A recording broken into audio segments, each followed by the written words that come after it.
নবীজি বলছেন কালো জিরের দানা এর মধ্যে মৃত্যু ছাড়া সমস্ত রোগের ঔষধ আল্লাহ পাক দিয়েছেন, বলুন সুবহানাল্লাহ। কালো জিরের দানাকে নবীজি খালি চোখে দেখে বলেছেন, কোনো দূরবীক্ষণ যন্ত্র নিয়ে নয়। আজকে আমরা মুসলমান একজন এমবিবিএস ডাক্তারকে আমরা যতটা বিশ্বাস করি, হযরত মুহাম্মদ সাল্লাল্লাহু আলাইহি সাল্লামকে আমরা ততটা বিশ্বাস করি না। এমবিবিএস ডাক্তার একটা কথা বলবে, এটা আমাদের কাছে অনেক দামি।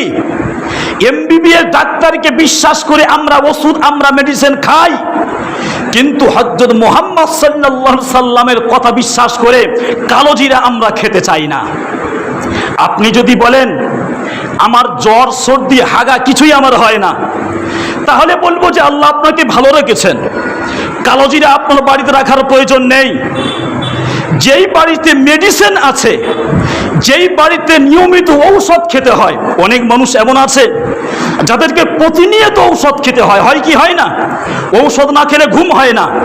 তাহলে যেই বাড়িতে মেডিসিন আছে সেই বাড়িতে কালো জিরা কেন থাকবে না? যে সমস্ত মানুষদের ঔষধ না খেলে ঘুম হয় না, তাদেরকে বলবো ডাক্তারকে বিশ্বাস করে যেমন ঔষধ খেয়েছেন, নবী করিম আলাইহিস সালাতু ওয়াস সালামকে বিশ্বাস করে নবীর উপরে আস্থা রেখে তাদের ঘরে কালো জিরা রাখা উচিত। এই হাদিসের উপরে আমল করা উচিত। রসুলের প্রতি মহব্বতের প্রতি একটা যে নিদর্শন সারা দেশে আমরা দেখছি, যেমন গত সপ্তাহে বলেছিলাম যে আইলা মুহাম্মদ, এই নিয়ে বেশ আলোচনা করেছিলাম।